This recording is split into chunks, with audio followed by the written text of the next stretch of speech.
What is up, everyone? Katie from MB Tennis. Hope you guys are doing great today. I'm very excited to bring you guys this video today, as it is going to be tackling one of the major issues that I have with my game. I'm not going to break that down right now. We'll save that here for a little bit later into the video, but I'm going to be breaking something down that has been holding me back with my improvement with my own game, something that I've been struggling with for the last probably 2 to 3 years through all my college career. So I'm going to be bringing you guys through that today, how I'm going to fix it, how maybe it can help you guys, and also some other little tidbits along the way. But before we get into this video and series, do not forget to like and subscribe.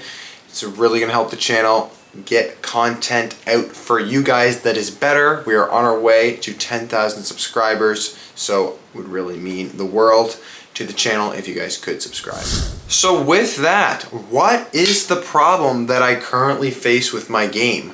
Well, this problem, like I said, has been, lasting the last 3-ish years. Ever since I've, gone to college, I've generated this hitch on my forehand side. So what is this hitch? The hitch occurs, I don't have a bad forehand, but it could be way better. So what is this hitch? What is this glitch that is not allowing me to perform at a higher level? So what happens when I take my forehand back?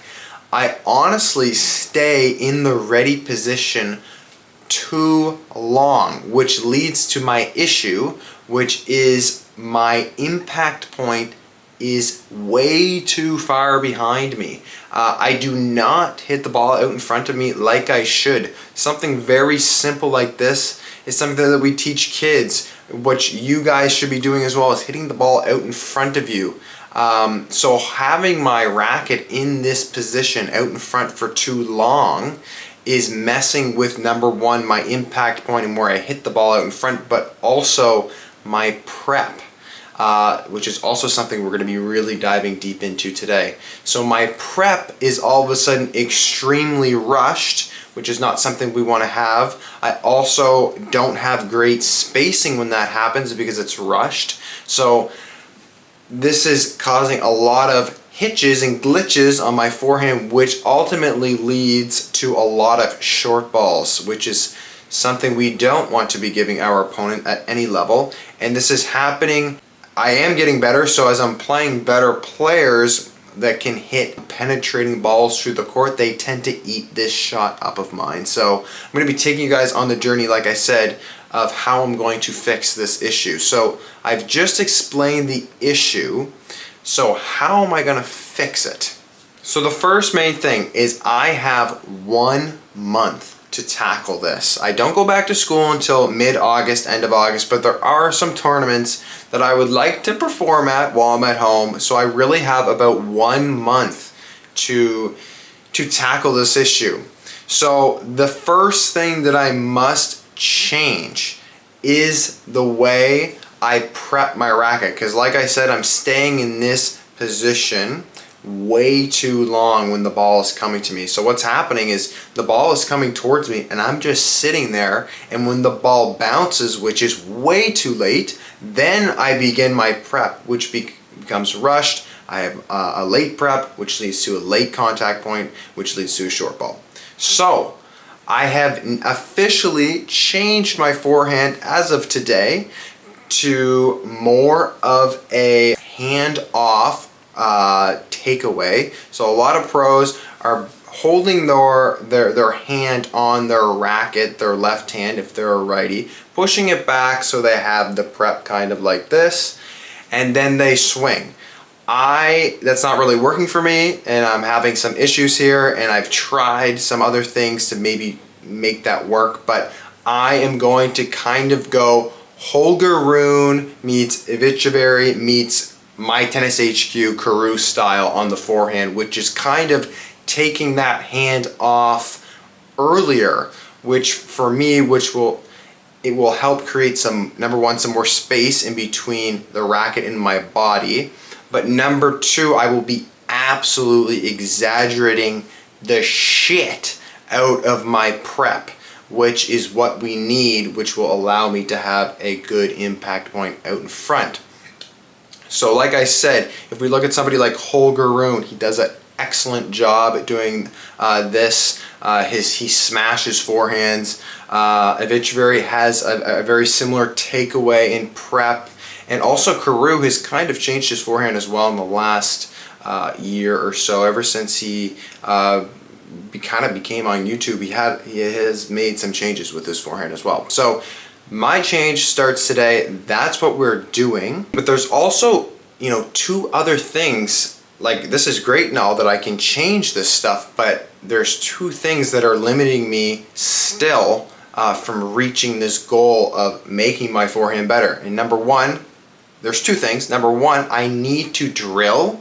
And number two, there is something that could happen with my rackets and racket selection and racket, stuff that can change with my racket maybe, but we'll save that here for a little bit. Let's first talk about the drilling. I need to absolutely, once again, drill the crap out of my forehand right now. And big thing with this is I have been working with a new coach alongside of my dad still. I still work with my dad all the time, but also a new coach. His name's Matt Cudsup. He does online coaching and it has been brilliant for me. I've also done a lot of his fitness programs. He helped get my serve to 129 miles an hour. He's done a lot for me, and he is now doing online coaching. Actually, one of the programs that I'm going through right now is his Level Up program, and this is something that you guys also as viewers can do too. It is essentially, he gives online coaching plans for you to bring out on court. So he's giving practice plans tailored to you to better your tennis. So in my case, we're working on forehand, and he's giving me some cues, some things to work on while I'm on court, and it's all in a practice plan with me. So I will go over the drills with you today and show you what I did on court.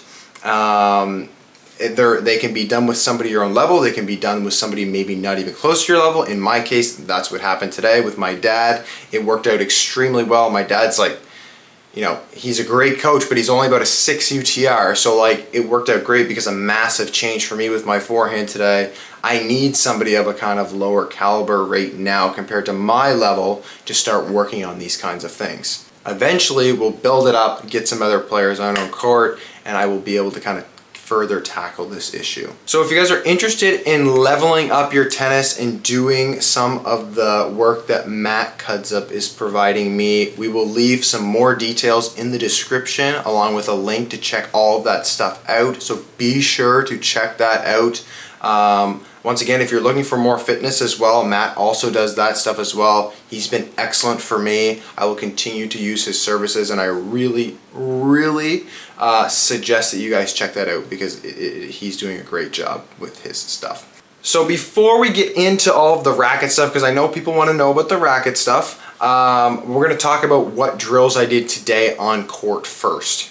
So of course, the first thing we do when we go on a court all the time, and it's in this practice plan as well we did today, is literally mini tennis. But when we're making a change like this, focusing on the little things goes a long way. So I'm focusing on my prep and my impact point with this new setup that I got going on. So starting in mini tennis is a very big deal. So making sure hitting the ball clean, hitting out in front. We actually did 2 sets of 10 just down the row, down the middle in the mini court. It's important to add structure to even little things like mini tennis, and that's something that we did today that is also in the plan that Matt provided me. Of course, then we back up, we hit down the middle for a few seconds, but then we get right into a down the middle drill.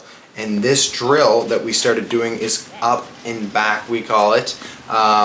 This is also very important, moving up and back and using the court properly.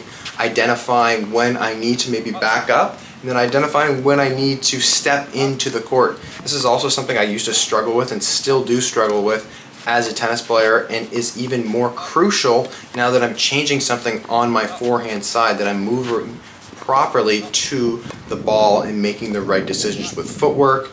It is a little tough to explain if you were not doing it with me or out there on the tennis court, but this is the first drill that we did. It's kind of more cues. So when the ball comes over the net, I'm calling up or back. If a ball is pushing me back, of course I'm going to say back. If a ball is a little bit shorter, I'm going to move up quick to the ball, try and get it in that spot where I want, out in front with good prep, and call up, of course, before I hit it. So that's the first drill we did. The second one we did is also another cue drill, which is important with changing my forehand and all. It is called shape and drive. So similar drill, still up the middle. I'm calling out shape or drive. If I receive a ball that is above my hip height, is a good cue for me, and probably many players. I will most likely call out a drive because it's easier to hit linear, whereas where I'm receiving a ball which is below hip height or below net height pretty much, I will be calling out shape because you cannot hit linear from below hip or net level. It will go into the net. So these are very good cues for all players: club, rec, intermediate, beginner, advanced, pro, college. These are little cues that I will continue to use, and you guys can of course use them too. You guys will probably understand more if you get Matt's plan, which I do suggest checking out. But that was the second drill we did today. The third drill we did was actually, I stuck my dad in the corner. You can stick a player in the corner, and essentially that player is hitting a floater-like shot. It can be a short topspin, it can be a chip kind of slice that floats through the air, and the player's goal that's hitting the shot is you're absolutely putting it back to that other player's corner. If the ball is floating high enough and you can identify it, you can take a swing volley. This is really good for your footwork as well. Like I said, my dad's only 6 UTR, but after these drills and having some structure to them, I was absolutely sweating and dripping. So those are 3 drills that we did today. There were some other drills in the plan that were not necessarily forehand related. We did do some structured points later on as well, but I just thought I would share 3 of the drills that we did today that are going to help me improve my forehand and help me improve my game that was provided by Matt. So with that, we're talking about rackets now. So I did make a tweak to my racket setup. I still have my head radical. However, I am thinking and debating, should I switch, should I keep staying? I had a great year with my rads. There's a lot to talk about here. I had it about 350, but when I started this change, just under 24 hours ago, the racket felt very heavy in my hand with this new prep. I really have my racket out. I'm kind of almost waiting for the ball in my prep now, which is how it should be. But it was, I wasn't really used to that feeling, and all of a sudden my arm feels heavy. And that's because my racket has a lot of weight on it. So I ended up taking probably about 10 grams off. I talked to Beckett about this as well from Tencom. You guys know him well. He's been on the channel before. He helped me customize these rackets. So also thanks to Beckett again for helping me out here. I have taken all of the lead out of the butt, which was approximately 10 grams. And I've also taken a little bit off the 12 o'clock position as well. So now my rackets are about 10 grams lighter, some maybe a little bit more if there was some quality control issues. But the only customization I have now with my radicals is 2 grams at 12 o'clock position. So a much different customized setup than what I did before, but this is going to help me get more racket head speed. I'm not going to feel tired when I'm hopefully wailing on forehands here in the future and dictating play, which is how I hope it to go, and if I'm improving correctly.